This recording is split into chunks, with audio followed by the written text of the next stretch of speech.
Imagine two poor brothers whose father was a factory worker and whose mother ran a small laundry service from home. How did these two brothers come together to start a small business making shoes out of scraps and slowly turn it into two massive global business empires? But with time, the very same brothers who were once partners became each other's biggest rivals. Oh, this rivalry grew so intense that their factory was split into two, built on opposite banks of the same river. And slowly, the entire town came under a silent pressure. It's just everyone living in the town was forced to align themselves with one side. Families were divided, marriages broke apart. Seriously, it even got to the point where people would look at your shoes to decide if you were on the Adidas side or the Puma side. What started as a simple business dispute slowly turned into a global rivalry fueled for years by rumors of betrayal and broken trust. Two brothers who once struggled together to escape poverty never spoke to each other again for the rest of their lives. Even after death, the distance between them didn't end. They were buried in the same cemetery, but on completely opposite sides. The beginning. The Laundry Boys. Well, born in 1898 and 1900 in the small German town of Herzogenaurach, Rudolf, also called Rudy, and Adolf, also called Adi, Dassler, grew up in an era where Germany was rapidly industrializing. While cities flourished, small towns like theirs still struggled. Their father worked in a shoe factory. Their mother ran a laundry service. Discipline and hard work were their way of life. After school, the brothers helped deliver clean clothes, earning the nickname the Laundry Boys. Personality differences. Oh, they were opposites. Rudy, the older brother, was extroverted, confident, and a natural salesman. Adi was introverted and observant. After a brief failed attempt at baking, Adi joined his father to learn shoemaking. His obsession with tiny details quickly made him an expert craftsman. World War I and the First Workshop. World War I changed everything. Both brothers served and survived, but they returned to a Germany in economic ruin. Jobs were scarce, inflation was high, and their family business had closed. Adi decided to use his skills to make performance shoes for athletes. But with no money for raw materials, he scavenged military canvas, old leather, and parachute fabric scraps. Lacking electricity, he modified a bicycle to power his machines and turned his mother's laundry room into a workshop. By 1920, he was producing lightweight, functional sports shoes.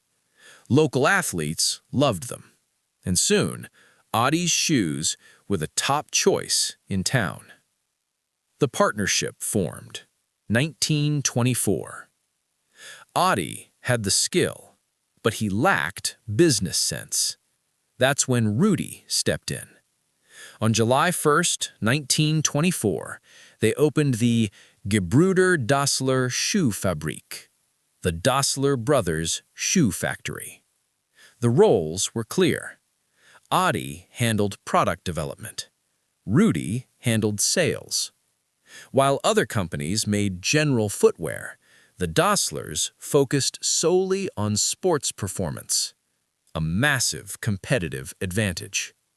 Innovation and the 1936 Olympics. Adi was an innovator. He tested sole patterns and lightweight leathers to create spiked shoes that prevented runners from slipping. Their first breakthrough came at the 1928 Olympics. But the game changer was the 1936 Berlin Olympics. Adi had daringly approached Owens in the Olympic Village to offer him the shoes. This gesture made the brand famous worldwide overnight. The Rift and World War II. World War II brought darkness. The Nazi government mandated businesses to produce for the military. Rudy wanted to secure profits by complying. Adi resisted. The tension exploded when Rudy was drafted in 1943. While Rudy was at the front, Adi ran the factory. Later, Rudy was arrested for desertion and spent years in detention. He became convinced that Adi had conspired against him to take control. When Rudy returned, the trust was gone. In 1948, they officially split. The town of Herzogenaurach was cut in two by the Aurach River. Adi kept the main factory and named his company Adidas. Rudy moved across the river and, wanting a name representing power and speed, named his brand Puma. The town picked sides. Grocery stores, barbers, and pubs became either Adidas or Puma territory. It was a civil war fought with shoes. The marketing war. In the 1954 World Cup, Adi played a masterstroke.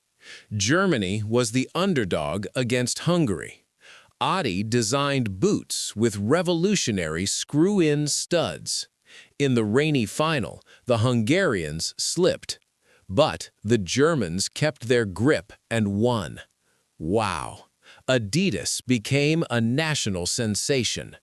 Rudy watched from the stands, furious. Rudy fought back. In the 1960 Rome Olympics, sprinter Armin Hari, who was linked with Adidas, walked onto the track wearing Pumas. It was a signal. This was no longer personal. It was all-out business war. The Pele Pact betrayal. The rivalry passed to their sons, Horst representing Adidas and Armin representing Puma. They agreed to a Pele Pact.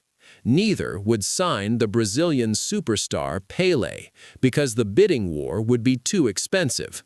But in the 1970 World Cup, Puma broke the pact.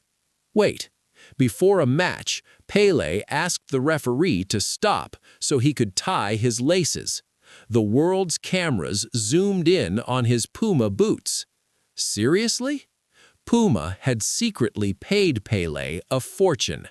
Sales exploded, and Adidas felt completely betrayed. Reconciliation was now impossible.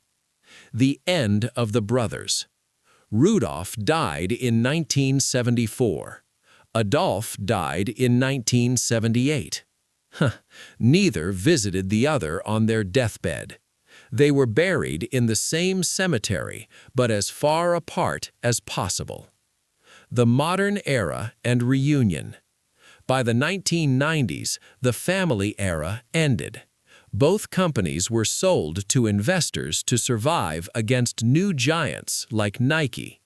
Finally, in 2009, on International Peace Day, employees from both companies played a friendly football match, finally ending the decades-long feud. Today, their products are everywhere.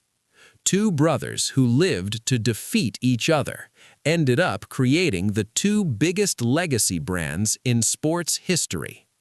A rivalry born from broken trust became a legacy built on competition.